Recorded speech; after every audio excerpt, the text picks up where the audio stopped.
Life is not all that bad, my friend. If you believe in yourself, if you believe there's someone who walks through life with you, you'll never be alone. Just learn to reach out and open your heart. Lift up your hands to God, and He'll show you the way. Saya ingin membagikan pada pagi hari ini mengenai blessing atau berkat dan juga tujuan atau prioritas kita hidup di dalam dunia. Ya. Jadi saya ingin katakan lagi, ingatkan kepada kita semua di tempat ini bahwa Allah menciptakan kita di dunia ini untuk mengekspan kerajaan Allah yang tidak kelihatan supaya terlihat di dalam dunia ini melalui kita anak-anaknya. Itu tujuan Allah. Dan Allah mendampingi kehidupan yang Allah berikan kepada manusia dengan apa yang disebut berkat atau blessing tanpa S di belakangnya. Jadi bukan blessings, tapi blessing, berkat. Ya. Jadi berkat ini adalah perkataan Allah sendiri yang membuat kita hidup lebih kuat di dalam dunia ini. Kita buka sebentar di Kejadian pasal 1, ayat yang ke-26 mulai. Kejadian pasal 1 ayat ke-26. Berfirmanlah Allah, baiklah kita menjadikan manusia menurut gambar dan rupa kita, supaya mereka berkuasa, bukan supaya kita berkuasa, bukan supaya Allah berkuasa. Ya. Jadi Allah dengan sadar mengatakan mereka manusia yang berkuasa. Kita tahu Allah berkuasa, tapi Dia melepaskan dirinya. Setelah Allah menciptakan manusia, maka Allah memberkati mereka. Komponen kedua setelah manusia diciptakan, ini yang disebut komponen kedua ini blessing. Allah memberkati manusia supaya sesuai dengan tujuan penciptaan itu. Ya. Allah memberkati mereka dan berfirman. Jadi perhatikan bahwa firman Allah yang diberikan kepada manusia itulah blessing. Isinya beranak cuculah, bertambah banyak, atau kreatif, produktif. Ya, bukan hanya di dalam menghasilkan keturunan baru, tetapi juga menaklukkan, memelihara, berkuasa atas burung di udara, segala binatang yang merayap di bumi. Ini yang disebut dengan blessing, dan ini selalu menyertai manusia. Nah kemudian terjadilah manusia memberontak. Kita sebut manusia jatuh ke dalam dosa, tetapi bahasa Alkitab manusia memberontak. Ya, karena di dalam kerajaan itu lebih tepat dikatakan pemberontakan.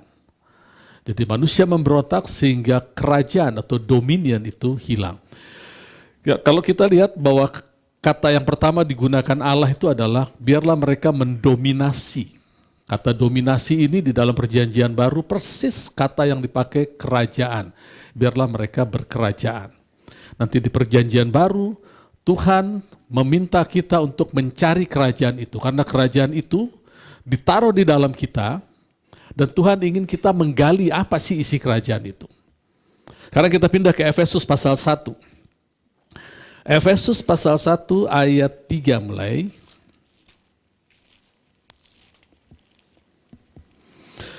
Terpujilah Allah Bapa Tuhan kita Yesus Kristus yang di dalam Kristus telah mengaruniakan kita segala berkat atau blessing, spiritual blessing di dalam surga.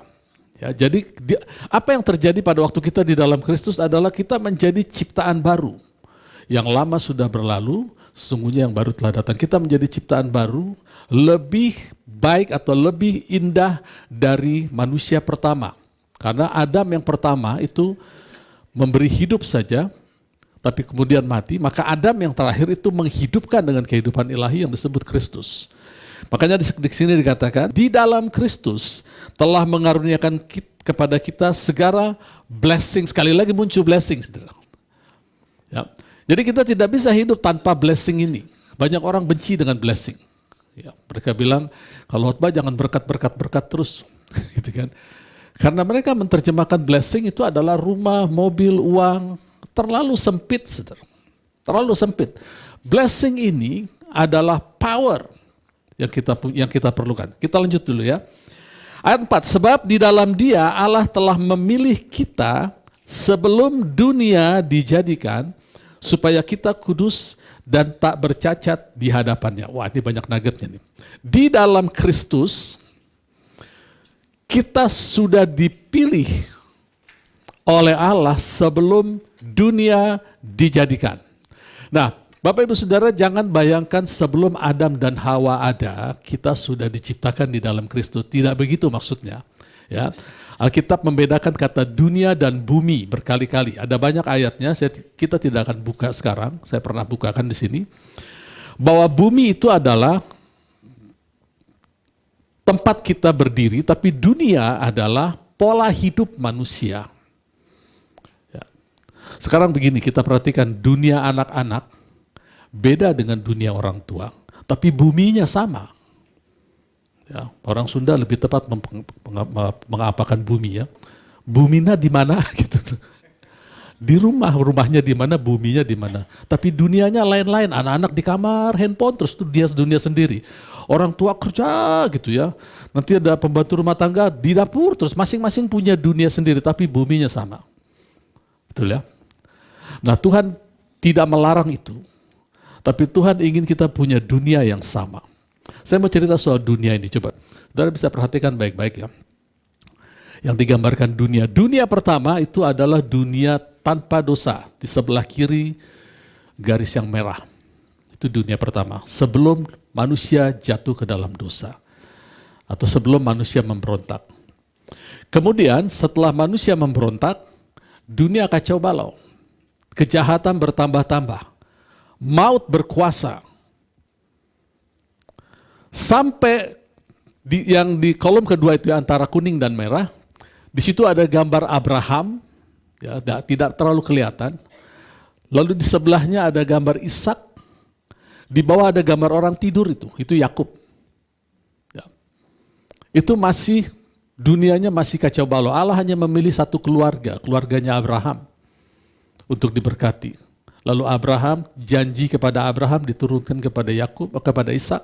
Janji kepada Ishak diturunkan kepada Yakub. Tapi maut masih menguasai mereka, masih menguasai dunia. Karena dosa, maut menguasai. Kapan maut itu berhenti? Roma 5 ayat 14 katakan maut itu berkuasa sampai dari mulai zaman Adam sampai ke zaman hukum Taurat. Maka muncullah hukum Taurat. Sejak saat itu mulai berlaku yang disebut dunia hukum Taurat. Nggak ada agama lain, agama Kristen belum ada. Tidak ada agama lain. Yang ada adalah hukum Taurat. Dan Allah mengatakan kepada Musa, perhatikan hukum ini karena itu adalah hidupmu. Jadi saudara perhatikan, pada zaman Adam, Allah memberikan kehidupan. Allah menciptakan manusia lalu menghembuskan spiritnya dan manusia menjadi makhluk yang hidup. Lalu mereka jatuh ke dalam dosa, maka dunianya disebut dunia orang mati. Kemudian Allah menurunkan hukum Taurat zaman Musa, maka hukum Taurat itu menghidupkan manusia lagi. Lalu hukum Taurat berlaku sampai pada zaman Kristus.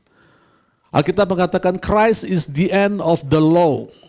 Tuhan akhir dari hukum Taurat, tapi ada masa beririsan, saudara. Jadi hukum Tauratnya masih jalan, Kristus mati di kayu salib, tapi sinagog masih ada. Walaupun persembahan korban sudah tidak ada. Nah itu akhirnya tahun 70, semua yang namanya bait Allah itu dihancurkan oleh tentara Romawi sehingga gereja establish. Nah yang dimaksud dunia di Efesus 1 itu adalah dunia gereja. Ya. Jadi pada waktu Yesus mati di awal pembentukan gerejanya, tubuhnya, nama kita semua ada di situ. Jadi nama kita bukan di lingkaran yang biru itu, Adam bukan. Nama kita ada di dalam church atau gereja, eklesia. Sejak saat itu Tuhan melimpahkan semua blessing. Blessing ini adalah person, namanya Tuhan Yesus. Ya. Surga adalah tempatnya Allah, kita tempatnya di bumi. Kalau kita meninggal, kita dibawa ke surga hanya untuk sementara. Setelah itu, 1 Tesalonika 4 katakan, Tuhan Yesus turun bersama mereka yang sudah meninggal, yang disebut yang sudah korup atau yang sudah hancur. Kita bahasa Batak bilang yang sudah busuk. Itu kalimat yang dipakai. Diberikan tubuh yang tidak bisa busuk, tidak bisa hancur. Kita yang masih hidup, yang mortal, diberikan tubuh yang tidak bisa mortal, yang tidak bisa mati. Sama, tubuh yang diberikan kepada kita dan tubuh yang diberikan kepada mereka yang sudah meninggal di dalam Tuhan sama. Pada waktu kita meninggal, kita tinggal di surga sementara. Maksimum 2 hari. Karena 1 hari 1000 tahun. Ini sudah tahun 2000 ini. Ya. Jadi saya katakan umur saya sekarang tahun depan 60 tahun. Kalau dihitung-hitung pakai matematik, saya baru saja meninggalkan surga 1 jam 20 menit yang lalu. Sebentar ya. Sebentar sekali. Umur 60-70 belum sampai 1,5 jam. Kita ditargetkan untuk mencapai umur 120, yaitu 2 jam 50 menit. Kalau jam di surga ada jam, 2 jam 50 menit. Sebentar sekali. Nah, bagaimana kita bisa mencapai umur yang panjang sehingga kita puas dalam hidup dan tidak sakit-sakitan? Kejarlah dunia itu. Dunia church itu. Jangan punya dunia sendiri, saudara. Saya punya keasikan tersendiri, dunia pekerjaan. Sekarang kita kerja aja macam-macam areanya kan. Ada yang di bidang engineering, ada yang di bidang hukum, ada yang di bidang entertain. Tapi jangan sampai kita melepaskan dunia kita yang original. Itulah dunia yang membuat kita hidup, yang mempersatukan kita.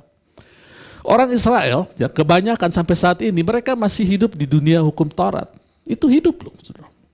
Makanya mereka ditekan, mereka dikasih diracuni sampai berapa juta atau ribu orang meninggal itu, yang zaman Holocaust itu. Mereka dicemooh, mereka digempur, sekarang mereka diperangi satu dunia. Mereka tidak hancur, kenapa? Mereka berpegang pada hidup. Terlebih lagi kita, kalau kita berpegang kepada hidup yang Allah berikan di dalam Kristus, kita akan bertahan. Suku-suku tertentu, saudara, kalau mereka membawa kebudayaan ke dalam satu kota, kalau mereka ditekan, mereka hancur. Karena kehidupan yang mereka pertahankan adalah budaya duniawi. Tapi kehidupan yang kita pertahankan adalah kehidupan Kristus, dunia Kristus, di mana kita ada di dalamnya. Tidak akan mudah hancur. Oke, sekarang kita buka Mazmur 115. Mazmur 115 ayat 16. Langit itu kepunyaan Tuhan. Bumi itu telah diberikannya kepada anak-anak manusia. Ya, jadi bumi dan dunia itu berbeda. Betul kita diberikan bumi, tapi kita perlu menciptakan hidup di atas bumi itu, yaitu kehidupan Kristus. Coba di switch ke King James. Langit atau heaven, ya. Heaven, even the heaven are the Lord's, but the earth hath he given to the children of men. Untuk apa kita diberikan bumi atau tinggal di bumi? Untuk mengekspan kerajaan Allah, supaya kita berpegang hanya kepada satu dunia, yaitu dunia kerajaan Allah. Di 1 Yohanes pasal 2, saudara nggak usah buka, saya akan bacakan untuk kita semua. Rasul Yohanes menulis kepada jemaat Tuhan, dia pakai istilah anak-anak, bapak-bapak, dan orang muda. 1 Yohanes 2 ayat 12, aku menulis kepadamu anak-anak, karena anak-anak itu punya dunia sendiri. Sebab dosamu sudah diampuni oleh karena namanya. Ya. Kemudian aku menulis kepadamu, hai bapak-bapak, ayat 13, karena kamu telah mengenal dia yang ada dari mulanya. Jadi perhatikan jangan anak-anak bapak-bapaknya ya. Anak-anak dan bapak-bapak itu punya dunia yang berbeda. Tapi di dunia yang satu ini dikatakan dosamu sudah diampuni. Kemudian di dunia yang satu ini yang sebut hidup kekal, kamu mengenal dia. Inilah hidup kekal, yaitu kamu mengenal dia. Lalu aku menulis kepadamu, hai orang-orang muda. karena kamu telah mengalahkan ke yang jahat. Di dunia ini, kamu sudah mengalahkan yang jahat. Ya.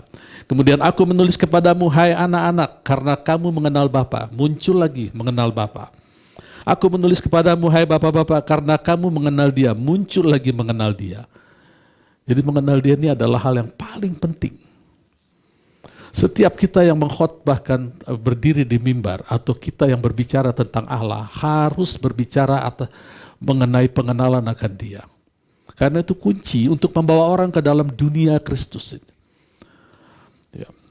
Aku menulis kepadamu, hai bapak-bapak, kamu mengenal Dia dari mulanya. Aku menulis kepada kamu, hai orang-orang muda, kamu kuat. Dan firman Allah diam di dalam kamu, dan kamu telah mengalahkan yang jahat. Jadi di dalam dunia ini ada pengenalan akan Allah, di dalam dunia ini ada pengampunan dosa, di dalam dunia ini kamu yang lemah berkatalah kuat, di dalam dunia ini kamu tidak terkalah, kita semua tidak terkalahkan. Jadi Tuhan ingin, memang kita hidup di dunia yang berbeda-beda, dunia anak-anak, dunia orang dewasa, dunia mahasiswa, mahasiswi, dunia pekerja, dunia bisnismen, beda-beda. Tapi satu dunia yang Tuhan ingin kita hidup di dalamnya adalah Kristus Yesus. Karena itu kunci berkat.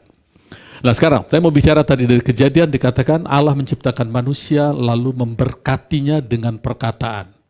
Ya, memberkatinya dengan perkataan. Lalu di Efesus pasal 1 Allah mengatakan kamu sudah diberkati dan kamu sudah dipilih di dalam Kristus. Jadi waktu Kristus ditinggikan, disalib, kita semua belum lahir sudah ditarik di dalam Dia. Nama kita ditulis. Nanti di kitab Wahyu dikatakan barang siapa yang tidak percaya namanya dihapus. Yang bisa menghapus hanya Dia yang menulis. Ya, jadi kalau saudara dihina oleh orang lain yang tidak mengenal, yang tidak percaya kepada Tuhan Yesus, tanamkan dalam pikiran kita nama dia juga sudah ditulis pada waktu Tuhan Yesus disalibkan. Dia ada di dalam Kristus. Tapi begitu dia menolak Kristus, Tuhan menghapus namanya. Hanya Tuhan yang bisa hapus. Bukan pendeta nggak bisa hapus. Ya. Pendeta cuma memberitakan kabar baik saja. Ya, jadi jangan membenci mereka yang tidak seiman dengan kita. Karena nama mereka sudah semua ditarik oleh Tuhan. Yohanes pasal 12, kalau aku ditinggikan, aku menarik semua. Semua. Ditambahkan oleh bahasa Indonesia orang. Semua orang. Termasuk dosanya, kemiskinannya, sakit penyakitnya, semuanya. Makanya Yesus mati untuk semua orang. Tapi saat mereka menolak Kristus, nama mereka dihapus. Dihapus. Ya. Nah, blessing ini nanti akan menjadi manusia namanya Tuhan Yesus dan tinggal di dalam kita. Tapi kita pelajari dulu sebentar. Firman Tuhan katakan, Ulangan 8 ayat 18. Kenapa kita perlu blessing? Saudara jangan dikacaukan dengan perkataan orang yang anti blessing. Blessing ini bukan harta. Hartanya sebagian kecil dari blessing. Tetapi haruslah engkau ingat kepada Tuhan Allahmu sebab Dialah yang memberikan kepadamu kekuatan untuk memperoleh kekayaan. Kekuatan untuk memperoleh kekayaan. Ya, kekuatan, power untuk memperoleh kekayaan. Tanamkan dalam hati, power untuk memperoleh kekayaan. Sekarang Amsal 10 ayat 22. Amsal 10 ayat 22. Berkat Tuhanlah yang menjadikan kaya, susah payah tidak menambahkannya. Sekarang the blessing of the Lord menjadikan kaya. Tadi yang pertama apa? Kekuatan menjadikan kaya. Berarti yang disebut blessing adalah power. Pada waktu Allah menciptakan manusia, Allah memberkati lalu berkata, itulah power. Jadi yang perlu kita cari setiap hari adalah power atau perkataan Allah. Makanya Tuhan Yesus katakan, carilah dulu kerajaan Allah. Kerajaan Allah bukan hanya soal perkataan, tetapi soal kuasa, damai sejahtera, kebenaran. Itu harus kita cari. Sekarang kita buka lagi Wahyu pasal 3 ayat 18. Wahyu pasal 3 ayat 18. Maka aku menasihatkan engkau supaya engkau membeli daripadaku emas yang telah dimurnikan dalam api agar engkau menjadi kaya. Sekarang ada proses yang harus kita lakukan, beli emas. Emas itu lambang ilahi, divinity. Jadi belilah emas supaya kamu jadi kaya. Sekarang kita gabungkan ketiga ayat. Pertama dibilang power membuat kita kaya, kemudian blessing membuat kita kaya, sekarang beli emas membuat kita kaya. Tentu karena tujuannya satu, kekayaan dalam segala hal, maka ketiganya ini identik. Bahwa berkat itu adalah power dan berkat itu harus dibeli. Sekarang pertanyaannya, bagaimana membeli berkat? Kita buka Amsal 23 ayat 23. Amsal 23 ayat 23. Belilah kebenaran, jangan menjualnya. Demikian juga dengan hikmat, didikan, dan pengertian. Artinya, Allah ingin kita memang membeli itu jangan bayangkan pakai uang atau pakai kredit card. Saudara. Membeli adalah menyerahkan sesuatu milik kita dan mengambil sesuatu sebagai imbalannya. Jadi kita serahkan pikiran kita yang sia-sia itu dan kita menukarnya dengan kebenaran firman Tuhan. Kita pasti berpikir, saudara. Tapi pikiran yang Tuhan ingin adalah beli pikiran kebenaran, taruh di dalam kita, supaya itulah yang menguasai pikiran kita. Ya. Beli kebenaran. Coba switch ke King James, apa kata kebenaran di situ? Truth, nah pas kan, apa itu truth? Truth adalah perkataan. Tidak dipakai righteousness, kalau righteousness itu kebenaran juga, tapi itu adalah natural, itu nggak bisa kita beli. Itu unmerited, undeserved, unearned. Tidak bisa kita dapatkan. Itu adalah anugerah, pertukaran ilahi. Yesus yang adalah kebenaran Allah mati supaya kita beroleh righteousness, kebenaran. Tapi truth, kita harus bertekun di dalamnya. Beli, taruh itu. Perkataan truth inilah yang disebut dengan blessing untuk kita. Jadi truth sudah disediakan. Jadi kalau kita ingin hidup atau men-set up dunia di atas bumi kita berdiri, bergaul dengan firman, mencari truth. Anak-anak ingin sukses dalam studinya, bergaul dengan truth. Beli, jangan dijual. Dijual itu artinya dilepaskan, aku mau ganti dengan ilmu matematik, aku mau ganti dengan ilmu AI. Bukan nggak boleh belajar, saudara. Boleh lah, yang namanya mahasiswa atau siswa harus belajar. Tetapi yang utama, yang besar di pikiran kita adalah firman Allah. Karena itu akan membentuk dunia, yang satu dunia dengan dunia papanya, dunia orang lain, yang di dalam Tuhan, dan dunia inilah yang memelihara kita, disebut blessing. Di dalam dunia ini, kita akan dipelihara.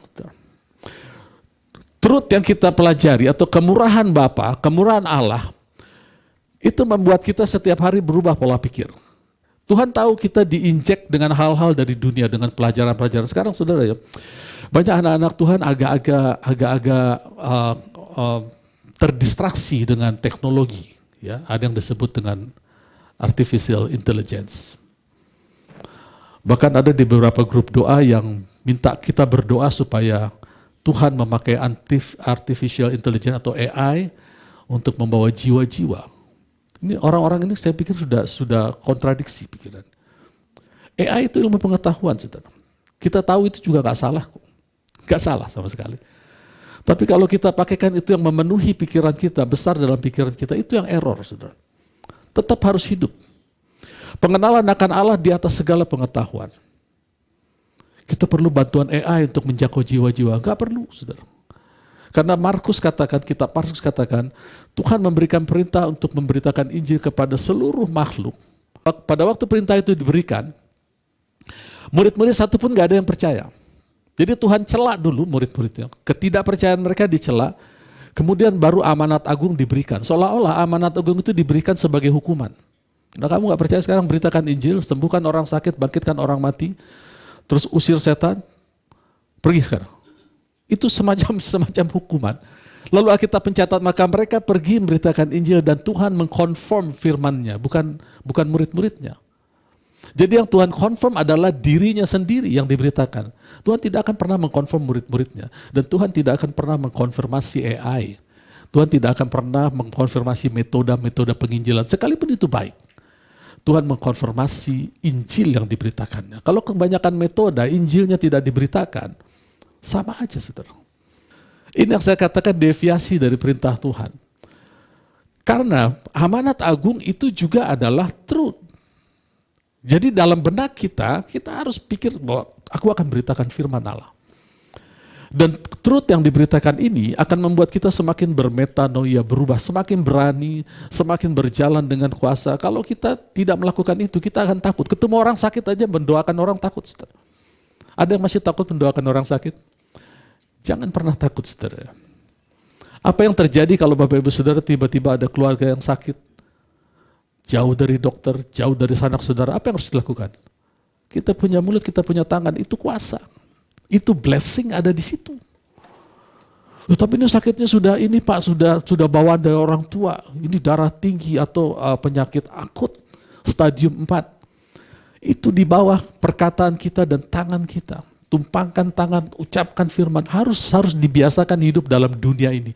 Dunia ini yang menyelamatkan, dunia yang saya maksud adalah dunia gereja ini yang akan menyelamatkan kita.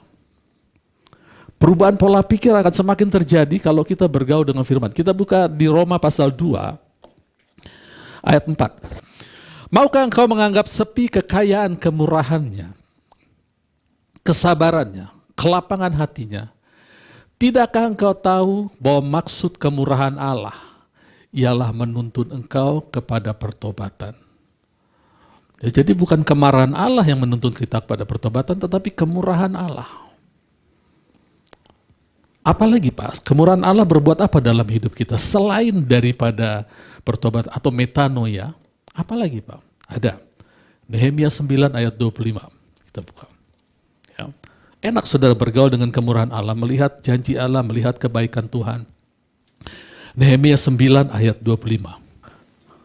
Mereka merebut kota-kota yang berkubu, tanah yang subur, mereka merampas rumah-rumah yang, ini orang Israel ya, yang penuh berisi berbagai-bagai barang baik, terus tempat-tempat air pahatan, kebun-kebun anggur, zaitun, pohon buah-buahan, jumlah mereka sangat banyak. Mereka makan terus dan menjadi kenyang, gemuk, mereka hidup mewah karena kemurahan Allah. Jangan anggap enteng kemurahan Allah. Semua kita ingin hidup mewah. Hanya orang agamawi yang tidak ingin hidup mewah.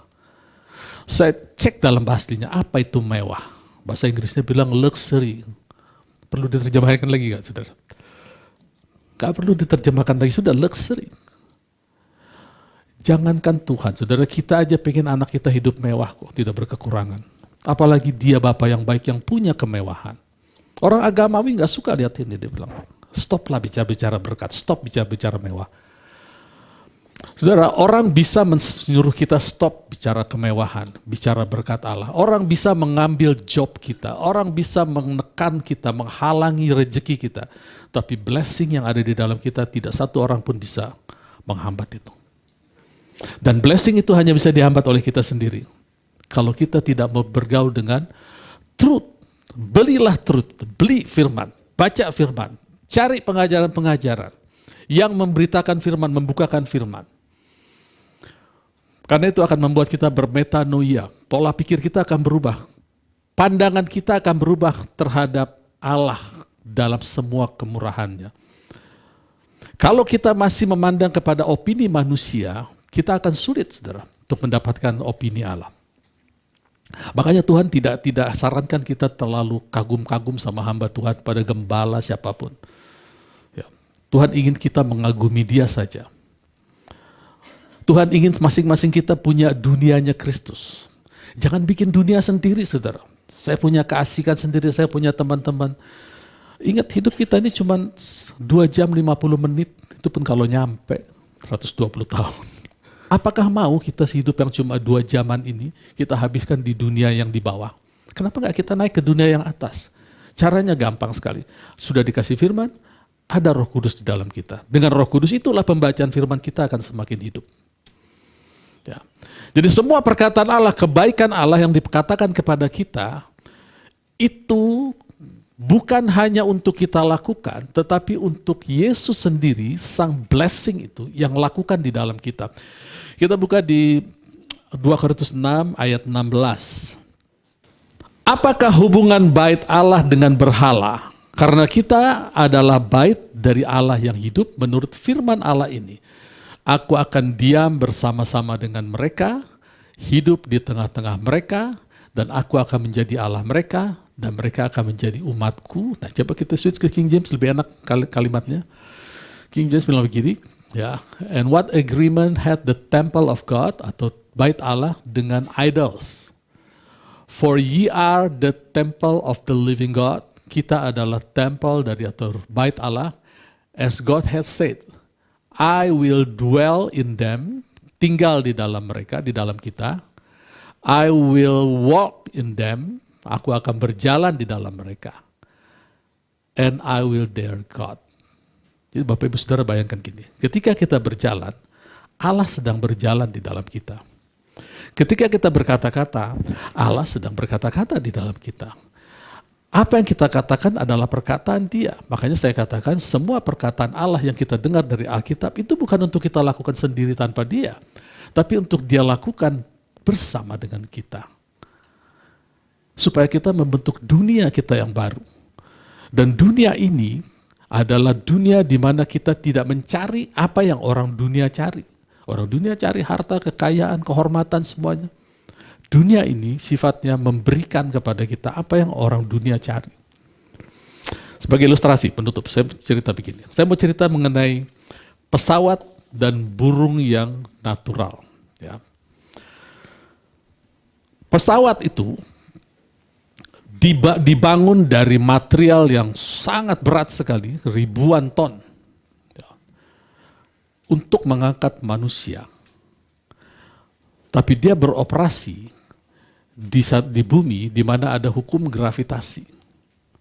Nah, supaya dia bisa mengalahkan hukum gravitasi, maka dia harus running di dalam hukum yang lain disebut hukum daya angkat dan daya dorong. Siapa yang menciptakan daya angkat dan daya dorong ini? Turbin. Di kiri kanan. Kalau Bapak Ibu Saudara naik pesawat ada turbin di kiri kanan.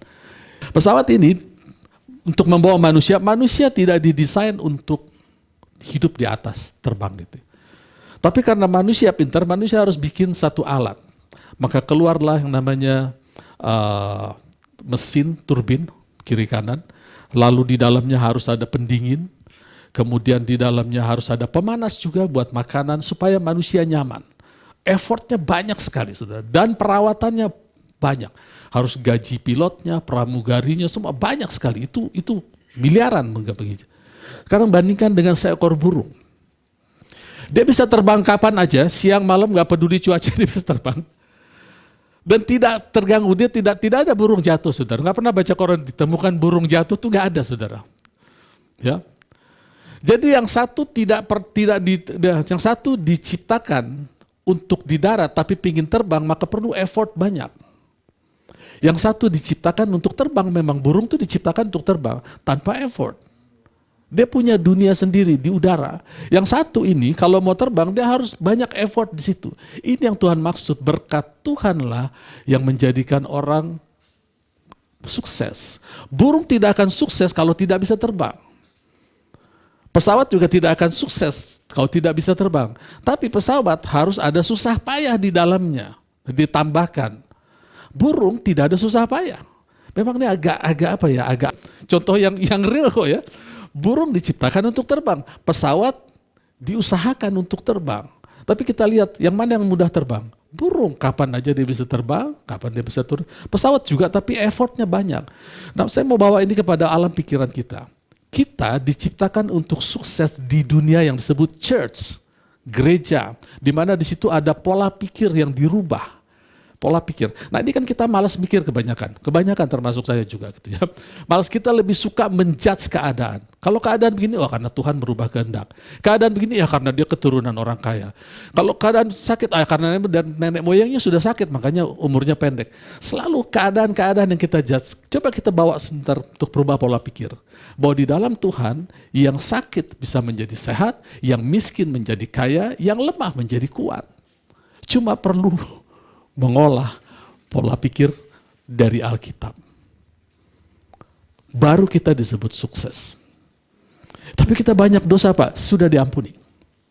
Ya, Tuhan Yesus mengampuni dosa kita demi Allah. Demi nama Allah.